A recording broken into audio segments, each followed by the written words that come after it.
La parole est maintenant notre collègue Françoise Laborde pour le groupe du Rassemblement démocratique et social européen. Vous avez la parole, ma chère collègue. Merci, Monsieur le Président. Ma question s'adresse à Monsieur le ministre de l'Agriculture et de l'Alimentation. Elle porte sur la refonte de la carte des zones défavorisées. Cette révision répond à la demande de la Commission européenne, la carte définitive devant être remise en mars. La profession agricole s'inquiète fortement des propositions de nouveau zonage.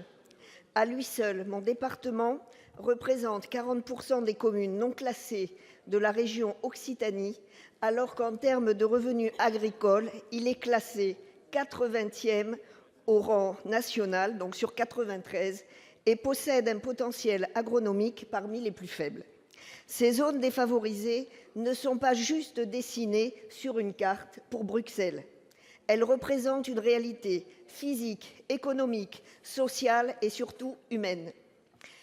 Si le zonage tel que vous le proposez aujourd'hui devait être maintenu, les départements de la Haute-Garonne, du Gers, du Tarn-et-Garonne, du Lot et bien d'autres verront leur biodiversité irrémédiablement bouleversée. Car nombre d'éleveurs et jeunes agriculteurs cesseront leur activité. Pourtant, comme l'a souligné le président Macron lors de ses vœux le 25 janvier, notre agriculture française a du talent et de la ténacité, ce qui me laisse penser, Monsieur le ministre, que la mobilisation des manifestants dans nos départements n'est pas prête de s'essouffler. Ma question est simple. Allez-vous écouter les propositions faites par la profession agricole qui demande à revoir la liste des critères de zonage, notamment paysagers, et permettre ainsi une répartition plus juste de cette cartographie? Je vous remercie. Pour vous répondre, la parole est à Stéphane Travert, ministre de l'Agriculture et de l'Alimentation. Monsieur le ministre. Merci, Monsieur le Président. Mesdames les sénatrices, Messieurs les sénateurs, je n'ignore rien des inquiétudes, Madame la sénatrice Françoise Laborde, de la situation des agriculteurs sur vos territoires en ce qui concerne les ZDS et en particulier dans votre région. C'est un sujet et une inquiétude légitime qu'ils portent.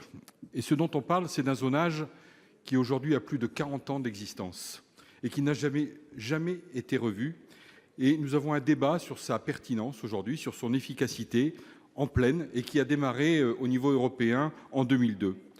Ce dont on parle, c'est d'une révision de ce zonage connu depuis 2013, sur lequel d'autres gouvernements ont travaillé pour qu'il puisse rentrer en application en 2019, en France comme dans l'ensemble de nos partenaires européens.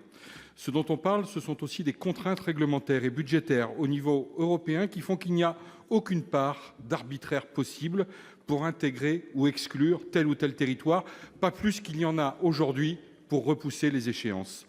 Des discussions ont été engagées depuis 2016 avec les professionnels agricoles et les régions afin d'établir ce nouveau zonage.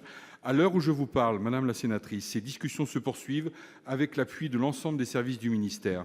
Le zonage envisagé à l'issue d'un premier cycle de travail aboutissait à une carte qui était très étendue par rapport à la carte actuelle, augmentant considérablement les besoins en crédit du FEADER, alors même qu'il s'agit d'une enveloppe, et vous le savez, qui est très fermée. Cette carte n'était pas soutenable budgétairement et certains critères retenus n'étaient pas justifiables au niveau européen. Je recevrai demain les représentants professionnels de votre région pour faire le point sur cette situation. C'est un dossier ancien dont nous héritons. Le tour du sujet a été fait au plan technique. Il nous faut maintenant en sortir. L'objectif du gouvernement est de parvenir rapidement à une cartographie à la mi-février, comme l'a demandé le président de la République. Nous veillerons à la partager et à définir les mesures d'accompagnement, puis nous la transmettrons à la Commission européenne pour approbation d'ici la fin du mois de mars. Et à l'issue de cette réforme, il faudra dire la vérité, des communes entreront et d'autres en sortiront, et nous aurons une attention particulière pour les communes sortantes et nous analyserons les situations individuelles pour voir comment nous pouvons accompagner les exploitations concernées. Et ne doutez pas, Madame la sénatrice, que je serai évidemment très mobilisé au niveau européen comme au niveau national pour défendre les intérêts de nos agriculteurs. Merci. Madame la sénatrice.